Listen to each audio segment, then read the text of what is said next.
I am Dr. Nicole Gruel, a member of the Spiritual Awakenings International Advisory Board, and I am thrilled to be bringing you our STE, our Spiritual Transformative Experiences panel right now. Over the next hour, 4 remarkable people will be sharing their own spiritually transformative experiences and what they have come to understand through them. We're going to dive right in to our panelists. We have 15 minutes each and we'll do some Q&A at the end.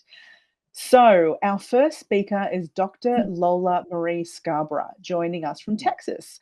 Lola is a lifelong energy healer, first trained by her grandmother at just 12, and she has spent over 25 years teaching Kundalini yoga and guiding thousands through their own awakenings. Her own Kundalini journey began in 1999 with no roadmap to make sense of it. Please welcome Lola with Life After Awakening. Can it ever be the same? I'm so happy to be here with everyone. Good evening. I'm Lola, and I'm coming to you from Bass Rock, Texas. I'm a life coach, healer, wellness specialist, author, and spiritual explorer. And for the last 25 years, my work has focused on helping people understand and integrate transformative experiences that forever change how they perceive themselves and the world around them. Today, I'll share my perspective about awakening and how integration of the changes that happen helps us stay grounded in what is still our very ordinary lives. Many people hear words like enlightenment, spiritual awakening, higher consciousness, and imagine that life suddenly becomes magical or completely different. What I've discovered through my own experiences is something much simpler and much more far-reaching. Awakening doesn't remove us from the inevitable dilemma of being human, and it invites us to participate in it more fully. And that is the real gift of awakening. The Zen teaching we'll explore today is simple.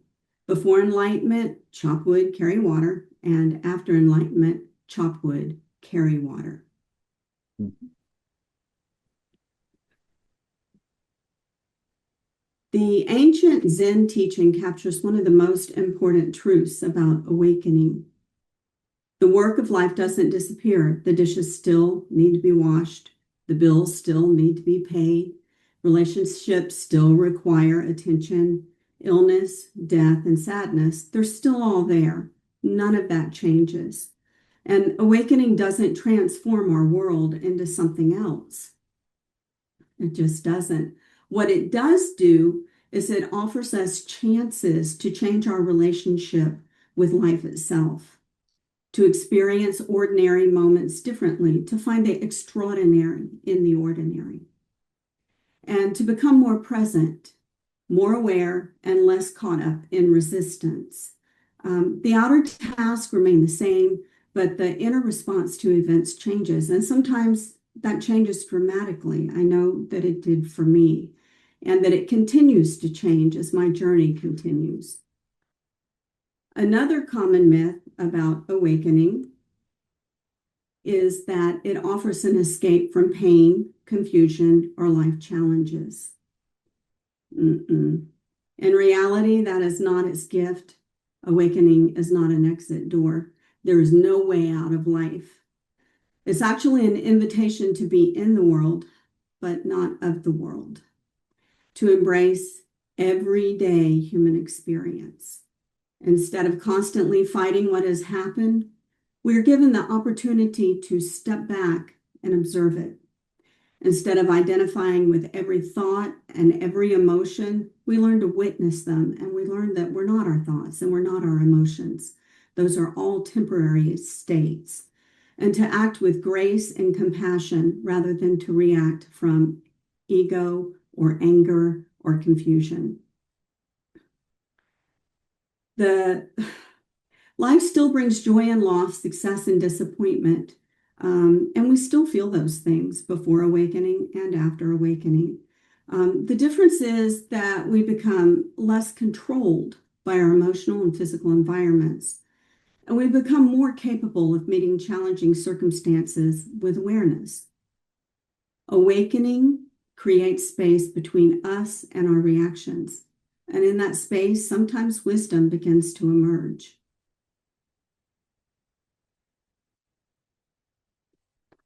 So I want to share a few major turning points from my own journey. As far back as I can remember, I've sensed things beyond what was outwardly visible. I hear things, I smell things, I know things without knowing how I know them. I've always been sensitive to energies, emotions, and forms of guidance that seem to extend beyond ordinary awareness. And through my healing and coaching work, I've come to trust that guidance deeply. And I have a strong inner sense of being loved, supported, and guided by something greater than myself. At 5 years old, I had an NDE that I believe fundamentally shaped how I came to perceive reality and myself now. And I think it was something that really changed who I would have been had it not happened. Although I was very young, the essence of that experience has never faded. I was open to a much larger understanding of life. And since then, I felt a continual connection with angels, guides, and what I would just call the higher realms. They are with me at all times. Then in my 30s, another major shift occurred. I experienced a spontaneous and very traumatic Kundalini awakening, which threw my whole life into chaos. And I spent years working through it and coming out of it and being guided by the voices and the visions that I saw, that I experienced. And they helped me, and I believe they saved my life. What I learned from my experiences and through my work with others is that awakening doesn't happen in the same way for everyone. For some, like me, it comes through trauma. For others, it can come through intensive meditation. And when it triggers a spontaneous Kundalini awakening, it's called, the Buddhists call it, I just lost it. The Buddhists call it meditator's disease. There we go. And it can come through illness or loss or unexpected spiritual experiences. And so the path may look different, but the invitation is the same. It's to expand beyond what we thought we were and to discover a deeper relationship with ourselves and with life. It's common for MDEs, Kundalini awakenings, mystical states, and life-altering spiritual insights to completely challenge our understanding of reality. I know it did mine. In many ways, awakening often begins as a disruption before it ever becomes a realization. These events can shift the very foundation of how we see ourselves, others, and the world around us. I know that after I went through mine, I went through a divorce. I just really went way out, searching around for deeper answers. I started doing sweat lodges and all kinds of different experiences. It opened the world up for me, as traumatic as it was. So sometimes we find these experiences unfold gently, bringing a sense of wonder, connection, and expansion. For others, the process may feel disorienting, overwhelming, or shocking. There may be periods of confusion, emotional intensity, or a sense of being caught in between two worlds. And I think sometimes the experience is a combination of those two states of being. Long-held beliefs, assumptions, and identities may begin to unravel. Relationships may shift, priorities may change. And for many people, there's an adjustment period that does not immediately bring peace, clarity, or understanding. I know for me, it took me almost 6 years to ground down into that. So before integration can happen, there's often a period of learning to live with and learn how to live in what's been revealed to us. And so how do we make it make sense? How do we still live in our ordinary lives? The next step, I believe, the next step in our evolution becomes learning how to bring expanded awareness into everyday living and to integrate it. This is where the awakening becomes embodied and where insight becomes wisdom.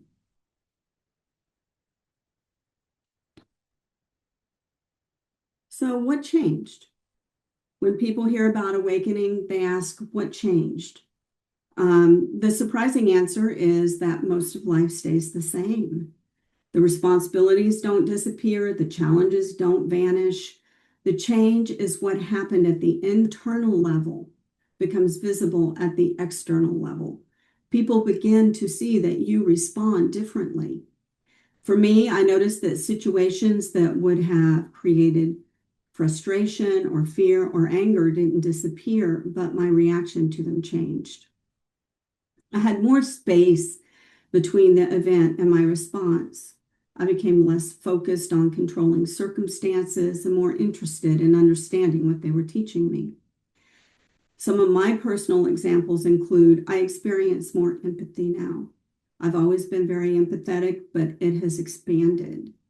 My sensitivity to energy continues to heighten. I noticed a couple years ago when I went grocery shopping and I picked up a bell pepper, I actually felt the vibrational essence of that in my hand. It was wonderful. It was magical. I experience clarity and peace more often now. I recognize my own self-defeating patterns and conditioning with greater understanding. So the awareness of the change didn't happen in the world outside of me. It happened in the world that was inside of me.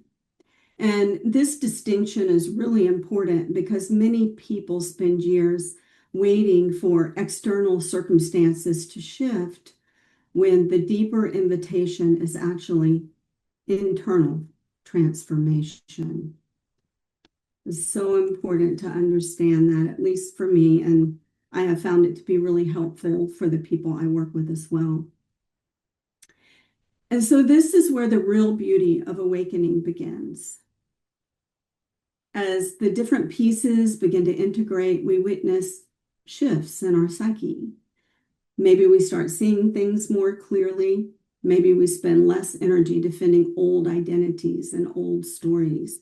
And to me, that's huge when we're actually able to step back from those things and really look at, okay, this doesn't work. It didn't work. I'm coming from a place of being wounded or fear. Maybe we become more compassionate towards ourselves because we recognize our own humanity. And maybe we become more compassionate towards others because we begin to really recognize and understand that their struggles are the same as ours. So the fragmented process gradually begins to move towards wholeness, towards integration, not perfection, but wholeness. We begin accepting who we already are, and we experience more inner knowing about what has meaning to us and what gives our life real, true value. This acceptance creates a kind of peace that isn't dependent on circumstances. And that's where the big change happens. So this brings us back to the central teaching. Before awakening, you were you. After awakening, you are still you. You still have strengths and weaknesses. You still have preferences and challenges. I've been doing this work on myself, I don't know, for such a long time. And I still confront a lot of the old challenges I had. I still have to go back and rework it and rework it. But the way you move through life changes. The way you respond changes. The way you love changes. The way you experience joy, pain, success, and failure changes. Yeah, the wood is still chopped. Yeah, the water is still carried. But those ordinary acts now become opportunities for presence, awareness, and connection. 1 minute remaining. The extraordinary reveals itself through the ordinary. If you're currently moving through a spiritual awakening, a near-death experience, consciousness shifts, or profound changes in perceptions, know you're not alone. Awakening can be beautiful, but it can also be challenging. Having guidance and community can make a tremendous difference.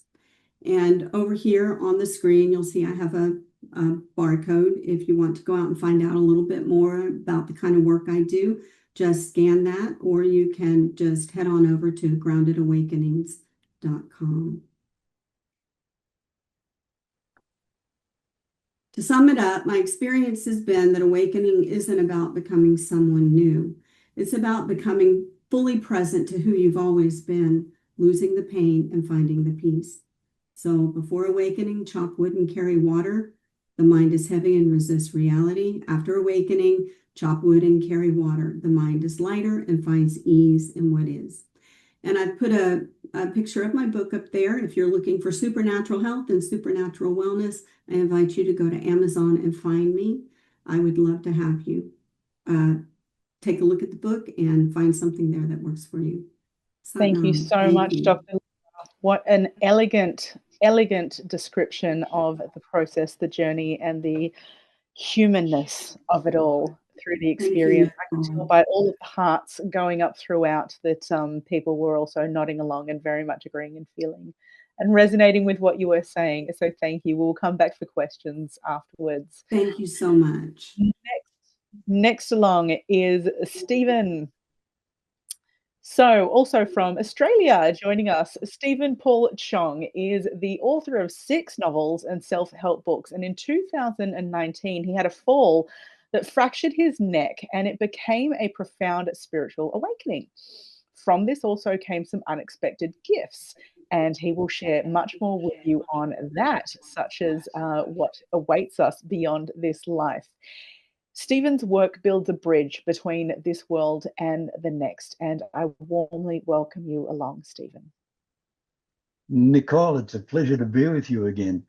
I must say at the outset that without collaboration, so many of the speakers are telling us the same thing, that this is a time of great spiritual awakening. The divine is knocking on our door profoundly, and it's wonderful to hear the same messages. So what I would like to do is to build that bridge between this life and the eternal next through very recent revelations. So bear with me, and I'll share with you some screens here. Ladies and gentlemen, through a divine pathway, and the Grand Master tells us that in my Father's house are many mansions. I go to prepare a place for you. We know this. We have been told this. But through my very recent revelations, which I'll explain, that heaven is not a geography. It is not a location. It is a state of inner transformation. It is a vibrational state of a state of frequency. In the heavenly realms, one's inner state becomes the outer state. We go where we fit in, which of itself is a grand revelation. But let me take a step back for you, ladies and gentlemen, and tell you from where these revelations are coming. In January 2000, I fell from a ladder and fractured my neck. And from that experience was gifted through the voice of a spirit, which I have come to know as a Thar. This spirit gifted me a journey through the heavenly realms where I saw much of what happens to us as a consequence of what we do in life. And I transposed that into a book, The Afterlife, a Journey to, at the time. Now, I must tell you that in the ensuing period, the 5 years since that event, I have, and in many writings, short stories and many other things, I have not been able to replicate the voice. I couldn't hear him. I tried to write his words, but I couldn't hear him. But on the 24th of December last year, Christmas Eve last year, I awoke with his voice in my head again. Amazing revelations were given. I have just subsequently transposed those revelations into the writing of the sequel, The Afterlife, Return From, journey, and this is the journey about reincarnation. Not quite published yet, but the book is written, it's due out in August. But what I would like to do is to share with you some of those revelations. Look, first grand revelation, ladies and gentlemen, that opens the door to this portal into the heavenly realms is that we are an eternal soul with a human expression and a divine purpose to fulfill. Now, what I was shown and described was that when we reincarnate, we do so under the auspices of a council of elders. We agree to the purpose that we have to fulfill. Now, this purpose can be quite elusive. We get caught up in the day-to-day existence of what, we have to feed ourselves and look after family and so forth. So our purpose becomes somewhat unclear. But to enhance its revelation, a question that I was told is, what do I know to be true in the deepest part of myself? So in our quiet times and when we're listening for the answer, we can ask such a question, because when we know our purpose, life ceases to be random. We know it is sacred. We are here for a sacred purpose. And I must say, a commonality with Lena, she mentioned joy. The key to finding one's purpose is to follow joy. And this is not, it is distinct from pleasure, because pleasure seeks instant gratification. Joy is, it's long lasting, and it lingers with us. Joy appreciates an experience, whereas pleasure satisfies the moment, satisfies desire. So let us follow the joy. The second key to Christ consciousness is that what I was shown and what was told is our soul chooses the time, place, and conditions of its incarnation. It does not choose comfort. The soul chooses spiritual growth. So in its revelation, we look for issues of unresolved karma, unfinished lessons, relationships that need to be balanced, talents that we can develop, and particularly service that we need to render. Number 3, ladies and gentlemen, I was taken to, on a number of occasions, the Hall of Akashic Records, where every thought, word, and deed has a consequence. It is written in the records. So what this tells us is that we need to be mindful of our intentions in what we do, because what we know and we are told, and what we sow, we reap. So consequently, in my life, I look for repeated patterns. Bad habits have been mentioned by our previous speakers, and we let them go.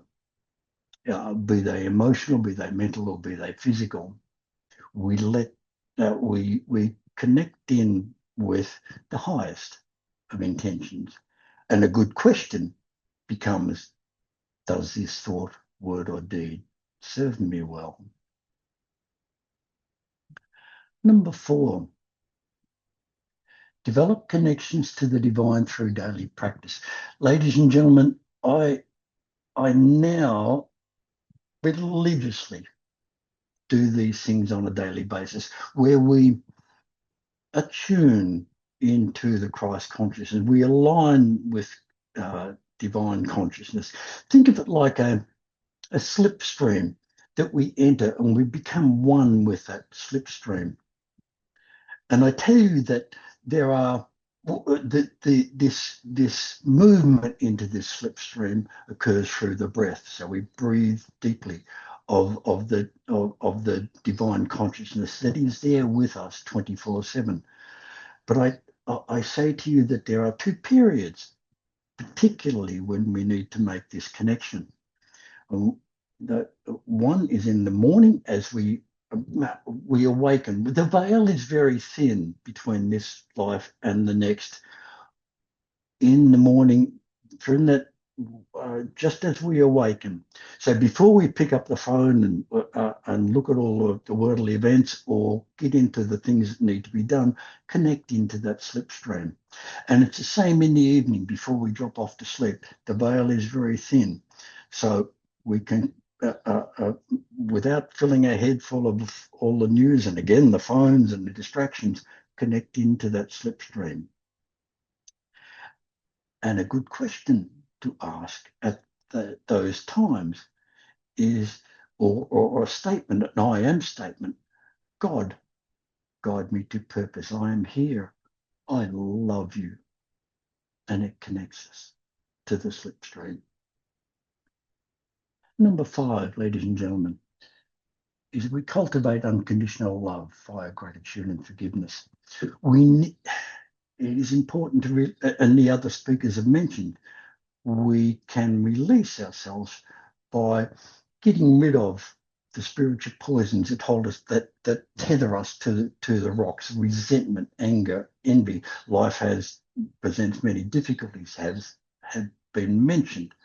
Yet, if we hold to these resentments, these angers, this envy, then these things hold us back from our evolution, if you will. And again, through our meditations, we can speak mantras that open up that portal, that release the burdens. I am becoming more peaceful, compassionate, forgiving, whatever you choose to become. Pronounce it. I am becoming more peaceful. I am becoming more compassionate. Ladies and gentlemen, key number 6, we are here to serve others with our gifts, our talents, and our abilities. What I was shown, ladies and gentlemen, is that we all incarnate with an innate gift. We're music, writing, painting, whatever, healing. The great teacher, Dr. David Coombs, designates 4 categories: the healer, the teacher, the warrior, the visionary.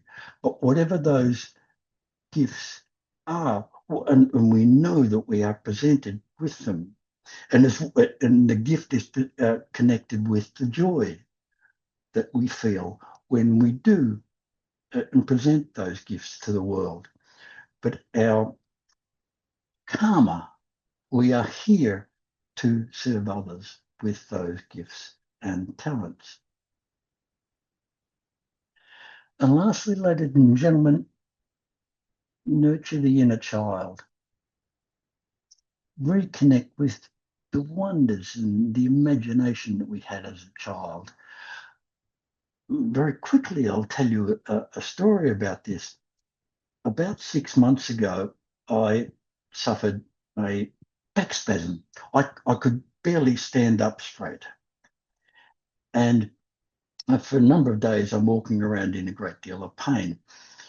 And a friend of mine contacted me, and she came to see me, and I was lying prone on a bed, and she placed her hands on the center of my back where the pain was. And she said to me, "Stephen, there is an inner child inside you that is so, so sad." And I knew exactly what it was. And in my mind and in my heart, I went back to that little boy and I hugged him. It was a little boy that had been abandoned by his father, and when I was 4. and I'd repressed that memory. And I went back to that inner child, and I still do in my meditations. And I said, look how beautiful you have become. And ladies and gentlemen, I stood up from that bed, uh, and the pain was gone. I walked totally normally. And I must say, I've just finished an 80-kilometer walk over a number of days. So all the child, that inner child, is waiting for us to go back, find that child, nurture them, tell them how beautiful they've become. It releases so much. Ladies and gentlemen, I think my time is near its end. Yes. We're close, Stephen. 1 minute remaining. Yeah, that's all good, mate. I'm done. You're done, darling.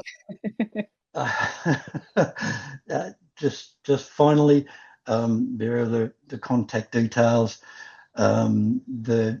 The book on the right, The Afterlife of Journey 2, is out. The other one is coming out in August, and I'll advise through all the media pathways when it's ready. So, Nicole, thank you. It has been a pleasure. Thank you again. Thank you so much, Stephen, for that heart-led, warm, just felt like a big embrace from this end, and I could see all the hearts shooting up for that young child that we all have connected in there. I'm glad your back is feeling better. And thank you for all of the practical suggestions as well, always very helpful in our community.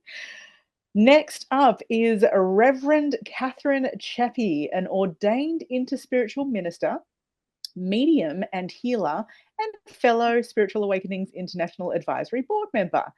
Catherine's path began with a near-death experience at birth and a lifetime of spiritually transformative experiences, including spirit communication and more than 18 years documenting her contact with UFOs and ETs. Catherine, over to you.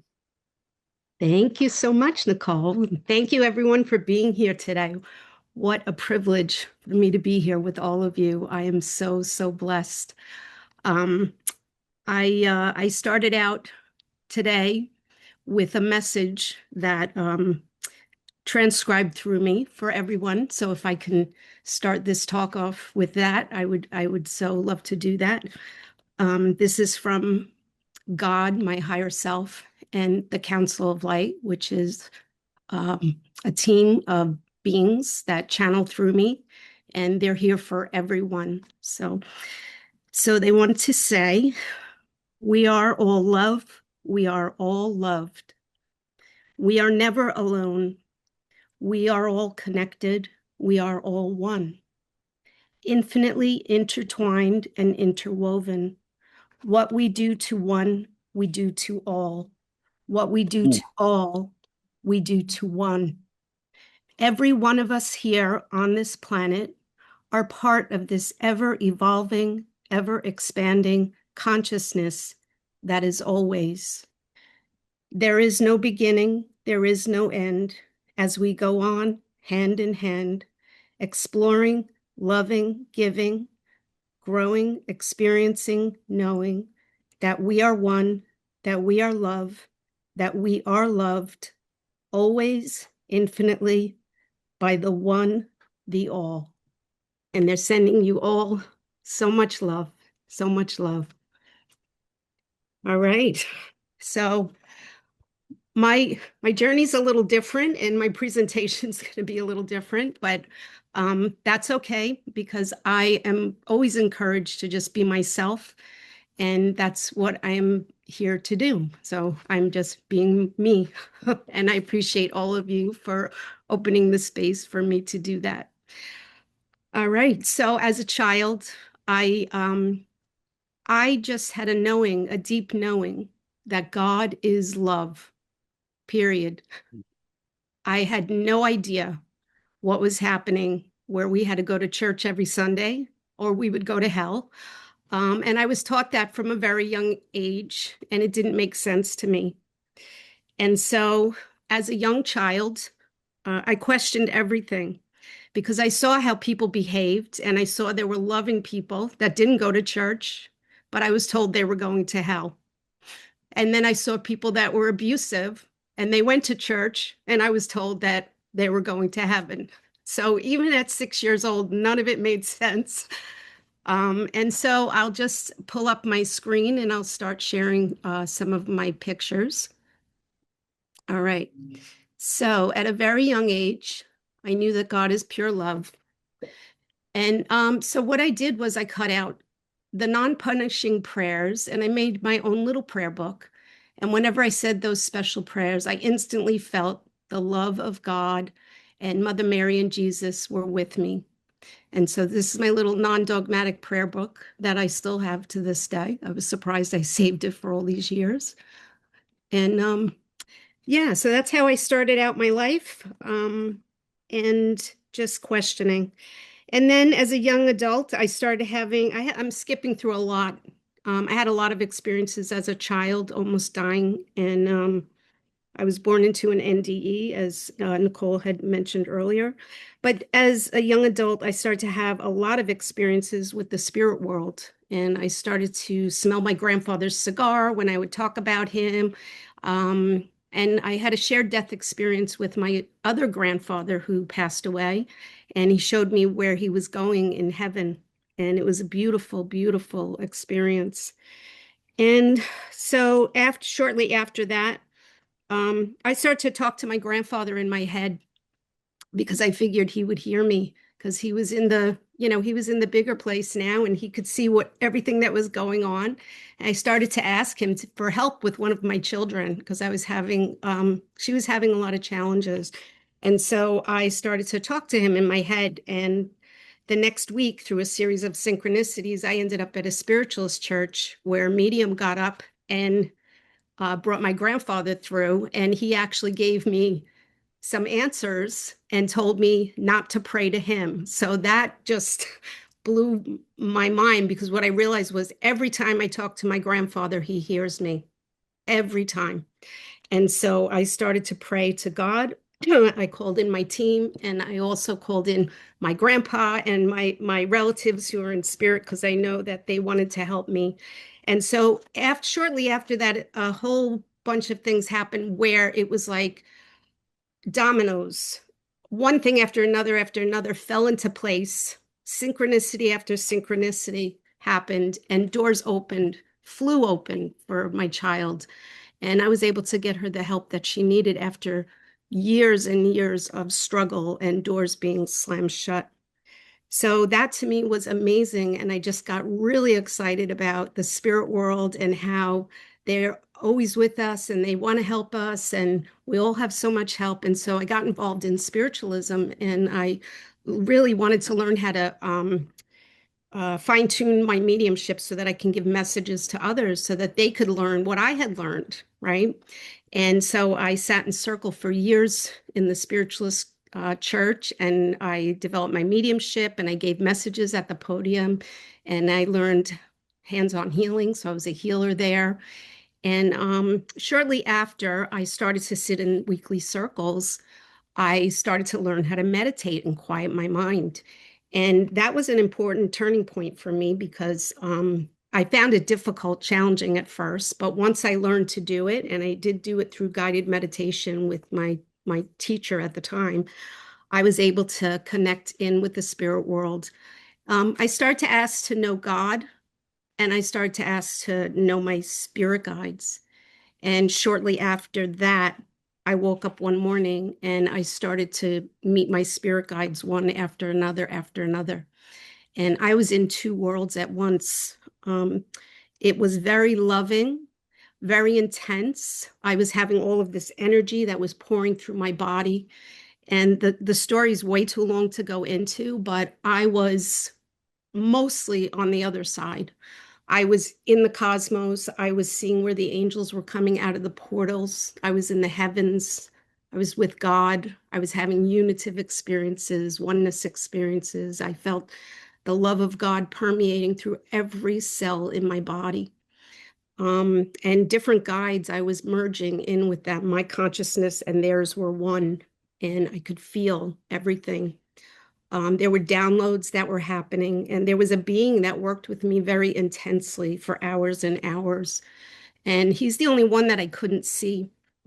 All of the other guides and beings I could see, but him I couldn't. But he was with me, and he was downloading all this information into my heart. So after that, my family didn't understand what was happening with me, of course, because I was talking to my deceased family members. I was talking about God. I was talking about, you know, the angels and Mother Mary and Jesus. And they thought I went crazy. And so I learned very quickly that I couldn't really discuss it with them in any depth. But it took a while for me to come out of that and anchor back into this earthly realm. But what I was told from my guides was that that the world is awakening, that there's going to be a massive awakening, and that many people, especially in our part of the world, are going to be told that they're mentally ill, that they're having psychosis, and that what's happening to them needs to be medicated. And so they wanted me to experience what happens to people a lot of times in this part of the world. And they told me that I'm going to be helping people in the future that are going through awakenings.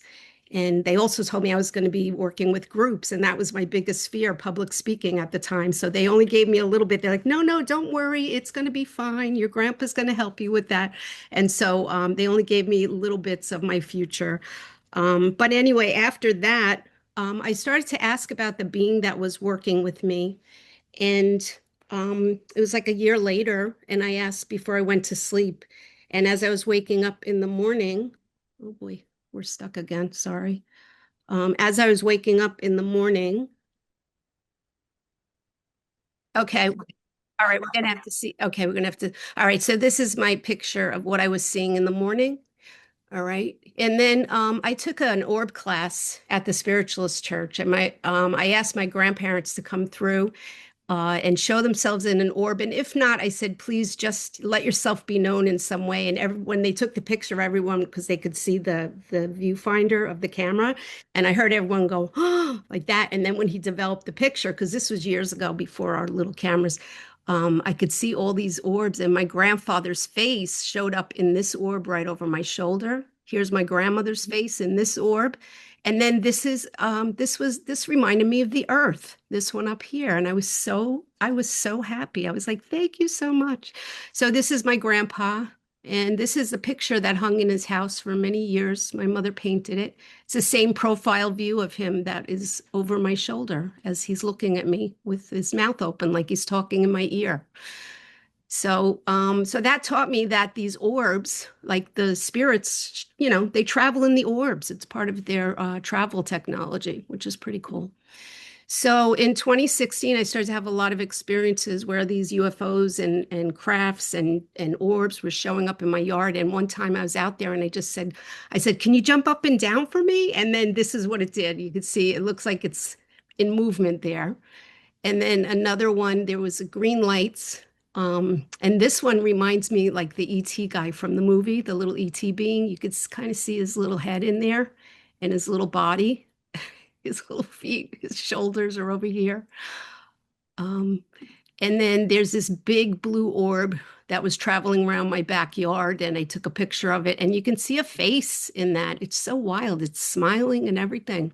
So this is my medicine wheel that I built in my backyard because I learned that I have a portal here on my property, and it's an interdimensional portal. And so there's a lot of activity here.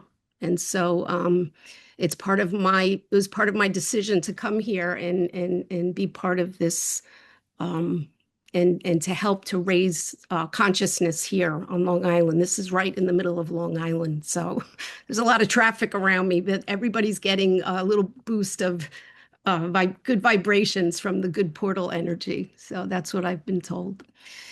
And then there was a light in my tree. You can see right here, this is the light. And I was out there one day and I was like, oh my God, there's a light in the tree. And I was out there for over an hour. It felt like 5 minutes. And then when I enlarged the picture, I could see there's a fairy here and there's a lion being right here, and they're smiling at me. And a week before, they were in my meditation talking to me. These two right here. Okay. And then when I looked even closer at it, I saw my cat, my little kitten, Coconut. And here's his eye, here's his other eye, here's his nose and his mouth. And there he is. He was in my house. He wasn't deceased. He was in my house, but he was able to put his consciousness into that craft that was in the tree in my yard. And so, okay, I'll be quick. So anyway, this is part of my this is one of my groups that I run, and this some of the phenomena that happened in my portal. And another thing that happened was the New York Post contacted me on Meetup, and they didn't know, well, they wanted to know about the Three-Eye Atlas, so I invited them to my UFO ET Experiencers group, but they didn't know they would be part of the phenomena that would come through in one of their pictures. So they took an hour's worth of pictures of me in my medicine wheel, and next to me is a lion being that showed up in the light right here. This is a big lion being face right here. Here's an eye, another eye, the nose, the mouth, and it actually shares the nose and mouth with a smaller lion being. This is the eye, the other eye, the nose, and the mouth.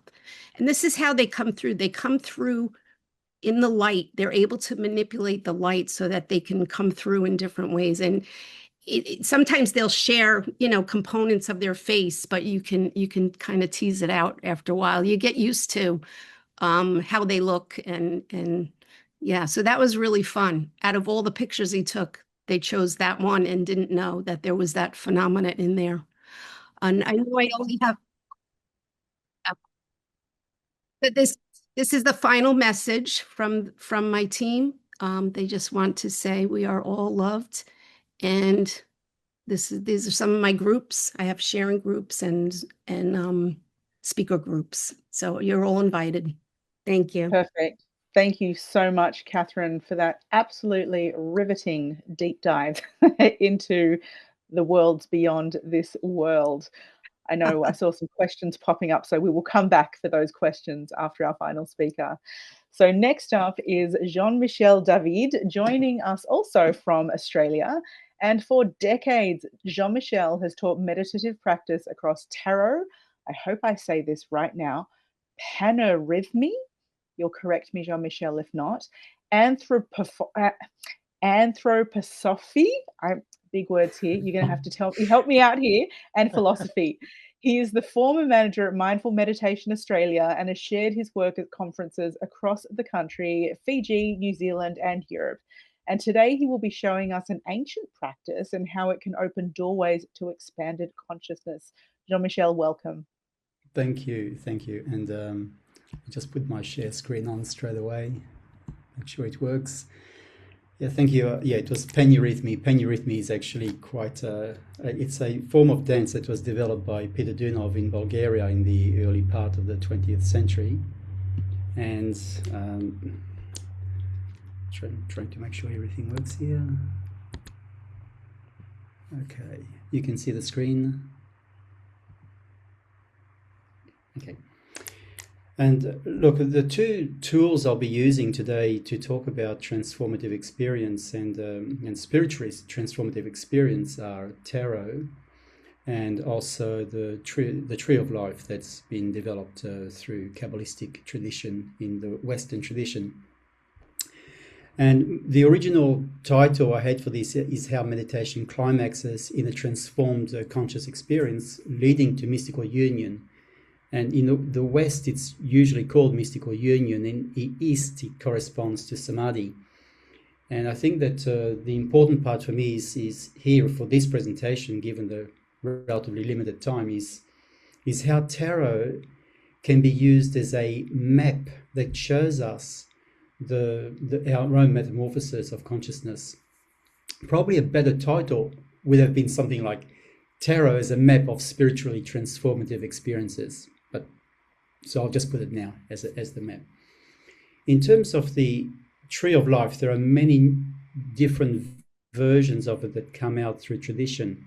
Each of them have the roots towards the top in the spiritual realm, and as the experiences or as the manifestation manifests, it becomes, if you like, denser and denser. And there are different ways in which the tarot, especially the major arcana of the tarot, can be used to map onto this. And I'll only show one of them, because otherwise, again, it can be a whole lifetimes, plural, work to actually do this. I'll say a little bit about my own personal experiences. I remember I was telling my mother about 20 years ago or so that I had only at that time seen 3 dead bodies. And I told her the first one was when I was very young, when I was about 4 years old or a bit less. I remember my great-grandmother sitting on this rocking chair at my grandparents' place and described it to my mother, and she said, no, she died 2 years before you were born. I said, no, and I remembered it. She said, no, she died 2 years before you were born. And there was another time that I remember I was taken out. I was asleep. I was woken up, taken out, and shared this experience with my mother, I was in Australia. My grandfather was in France. My mother at the time was in Vanuatu in the Pacific Islands. And I saw my grandfather there. The next morning she rings me and said, you were there too, weren't you? And my grandfather had just died. This is back in the days in which a day later she receives a telegram to confirm it. So how do we map those experiences as well? So looks like this is not. No. So one possibility of using the tarot's major arcana is to place them in the order as an ascending order from the bottom where we currently are towards the top, towards the 3 supernals. And I've used a more traditional version for those people that use tarot that are based on a modified version. Where we start off at the bottom here, and as we ascend the tree, we reach the spiritual realms. All of its spiritual realms, because even the physical is a manifestation of the spiritual. This is a different version. This version is based from the top view of using 3 of the 5 platonic solids. It's one that I really enjoy using for different purposes. And here again, we have the 4 worlds that can be represented. I'm mentioning those for anyone that's interested in pursuing those kinds of interests. Placed in this paired version of 1 and 11, 2 and 12, 3 and 13, etc., we arrive to the top of the world card, which I'll talk a bit about, and how it manifests in the outer world as but the Fool. So again, the cards, they're placed mildly differently. And I'll mainly use this version of the Tree of Life, which allows us to actually see the separation of, or the apparent separation of the physical world is in Malkuth, down the bottom, with the rest of the world, here in pairs. One of the other speakers had earlier mentioned an aspect of feeling very separated after one has spiritually transformative experiences or near-death experiences.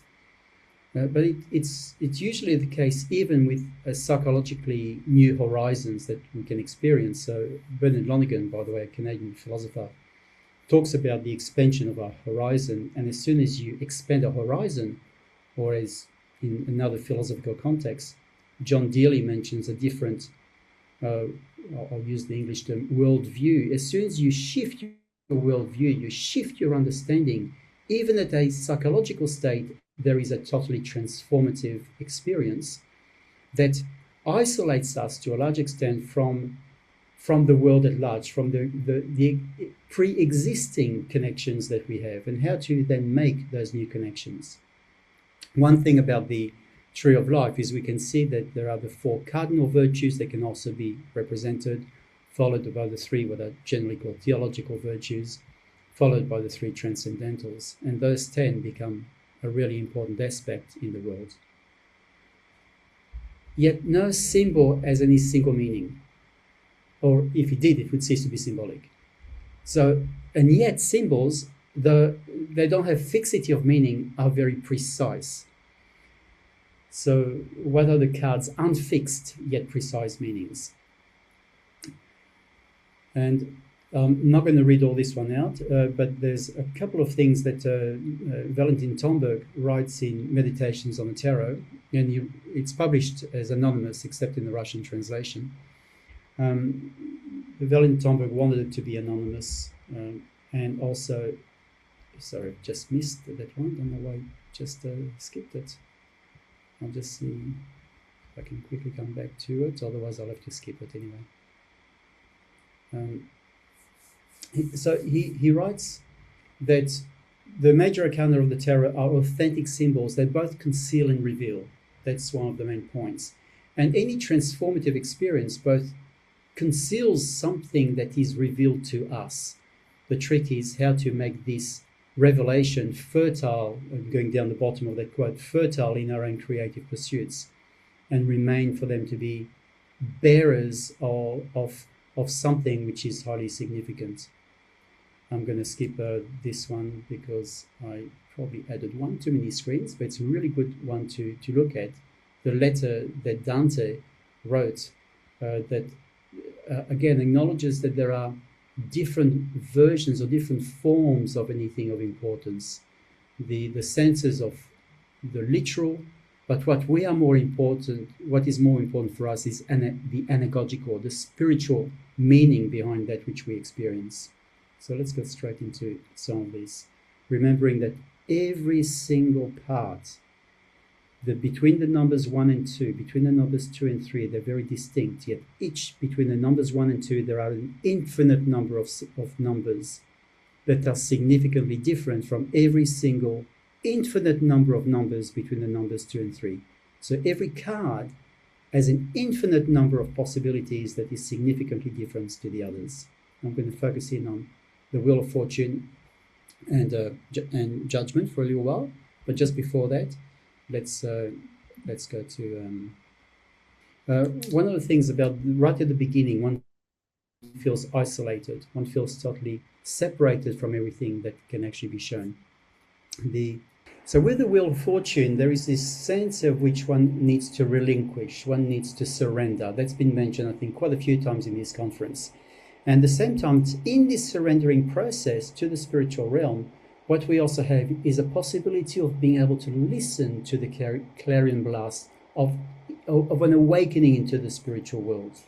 Yeah, and what we have then is also this sense of this relinquishment towards the spiritual world. And without that, what we do is we continuously prevent our own selves from being able to actually hear and listen. The word hearing is really fascinating, even in English, because what we have is we have 3 levels of hearing that can actually occur, and the same goes for sight, but hearing is a good one. We hear the noises, we hear the sounds. Then we actually are able to listen to that which is being said, which allows us to deepen our understanding.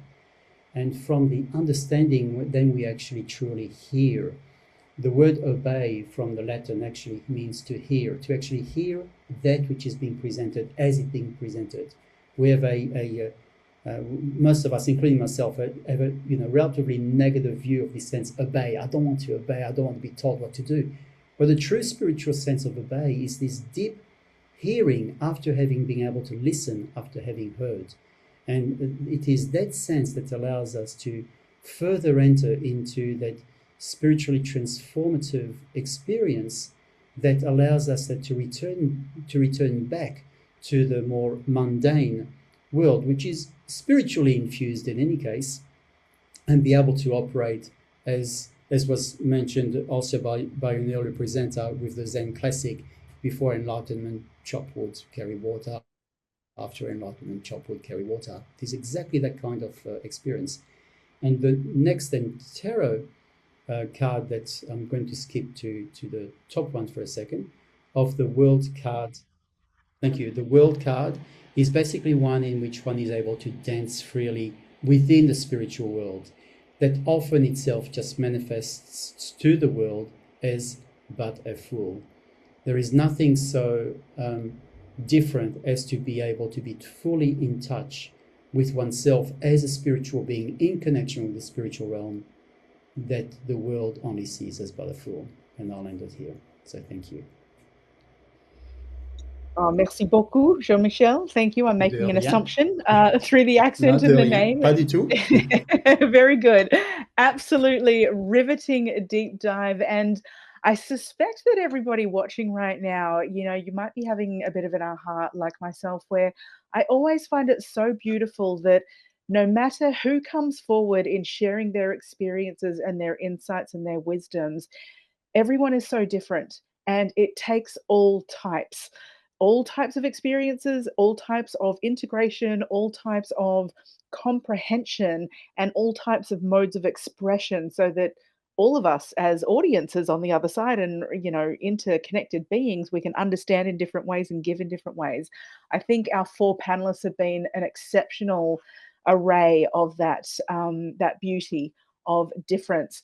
So we're going to dive right into questions. If you haven't already popped any of your burning questions in, do so now. I'm going to jump straight in with a question to Dr. Lola.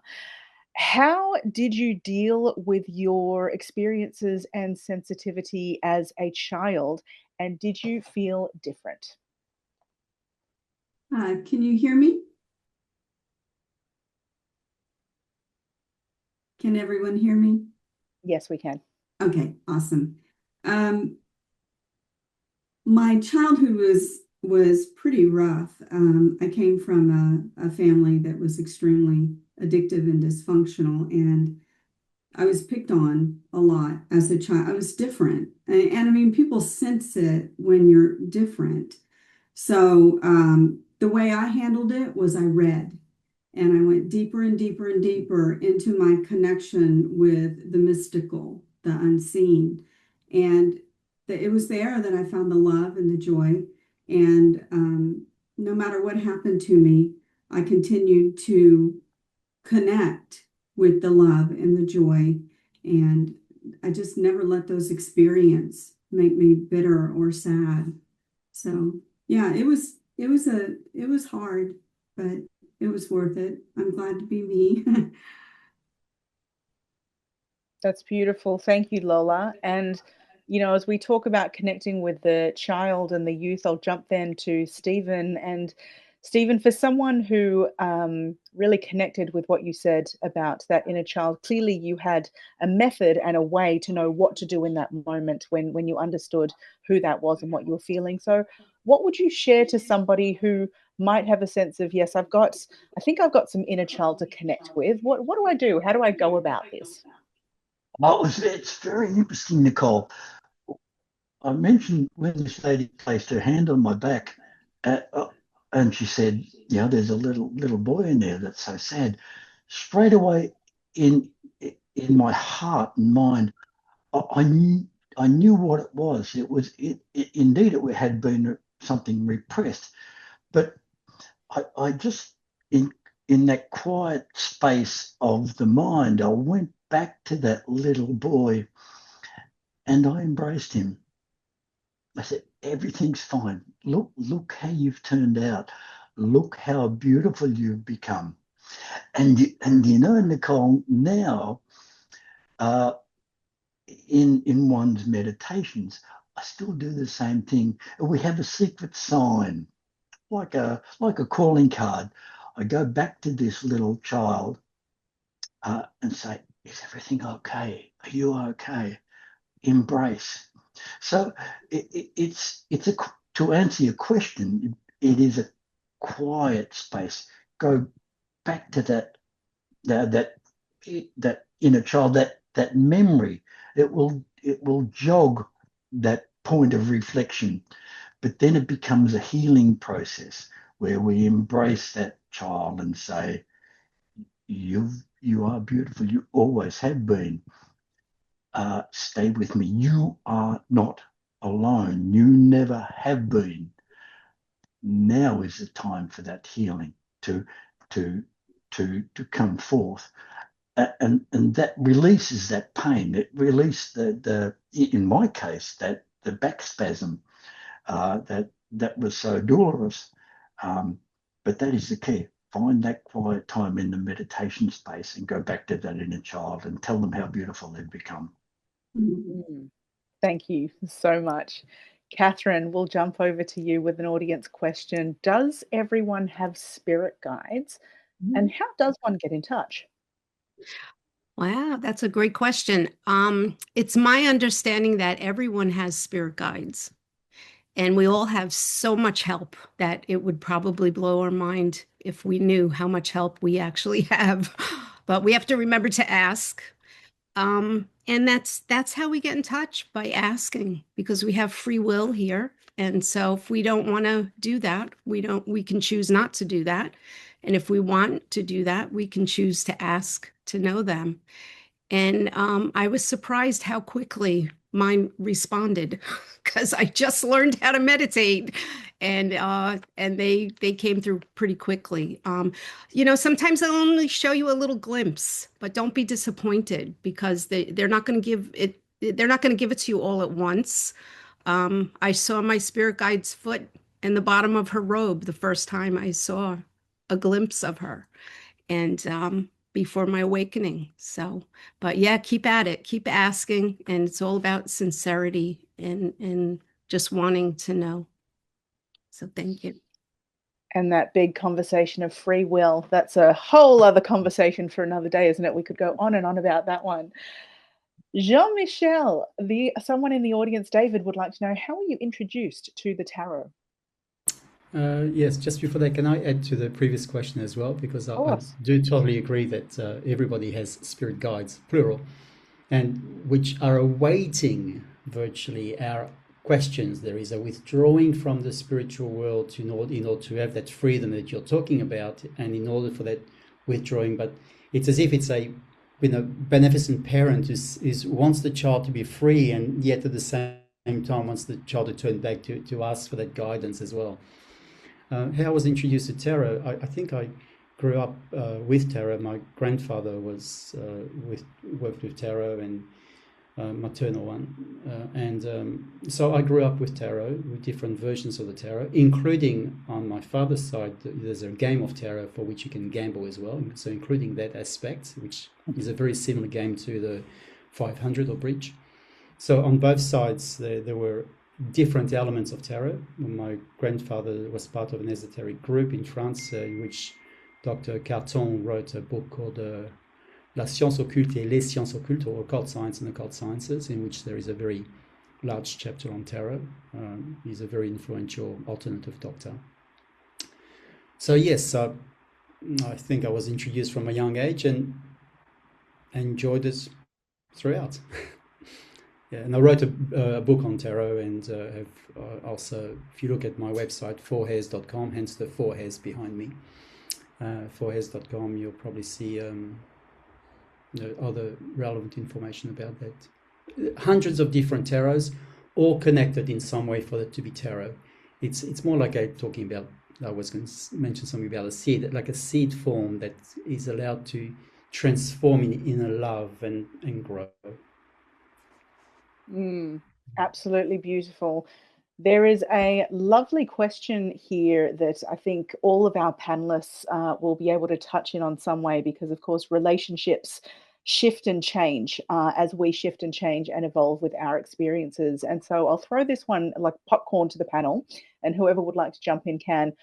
Is it possible to be loving and compassionate, and at the same time understanding that relationships and friendships, they may change or they may end, especially once an awakening has begun? So I think this question is really touching in on, sometimes those special relationships we love, but they change, they dissolve perhaps we need to cut and have boundaries. How do we navigate that space, especially as we're also navigating our own transformation, awakening, evolution? I'll throw that open to the panel. And we have about 2 minutes. Okay, Nicole, well, I'll just start very, very quickly on that. So basically, yeah, I think that it does change. Inevitably, it changes. We change our perception, we change our consciousness with people. Therefore, we change, and they change. Absolutely. Thank you, Jean-Michel. Stephen. Nicole, I might add to that. This spiritual journey takes courage, uh, uh, and now after our NDEs or spiritual transformative experience, we're resonating at a different frequency, at a higher level. And that doesn't mean we're better than, but it means that we require fortitude to navigate the pathway, and to recognize that within us we hold the light. So that light is going to shine upon those with whom we're around. Now, some will come in and some will go out, and it takes courage and fortitude to know the difference. And it's okay, because we are on this journey, and there is no other to take. I'd love to say Indeed. something. If I can, Yeah. can I say something? Of course. Yeah. So one thing they wrote down, awakening is hard work. It's not easy. And part of that is learning discernment and learning to love. What I had to learn was to love myself. And sometimes loving myself means letting go of people and situations that aren't good for me. And so, and I can always love people from afar. I can send them love. It doesn't mean that I have to have them in my life if they're not healthy for me. And so that's part of the self-love journey. A lot of people fell away in my life. When I went through my awakening, I was friends with someone for 20 years and she just couldn't take any of it. She was like, I'm out of here. So it happens, and it happens again and again and again and again and again. And it's okay, because what I've learned is that I'm never alone. I'm so, so, so blessed to know that in this lifetime. Even though people fall away, I'm always, always with God, and I'm never, never alone. Even when I'm, by myself, I'm never by myself. So, all right, that's enough from me. Beautiful. Lola, is there anything you'd like to add in right at the end here? Yeah, I think that whenever we part ways from people, we're not necessarily leaving them where they were when we found them. It's just whatever lessons we had together are finished. And it doesn't mean that there's been a cutoff because there's a dissonance. It's just that our meeting time with that particular person in that particular life is done. We've both gotten what we've needed from the other, and so things move on. And on that beautiful, truthful, powerful note, I want to say thank you so much to all four of our panelists for sharing your insight, your wisdom, your joy, your love, your presence, your experiences and your story, and your authenticity with our audience tonight. Thank you, thank you, thank you.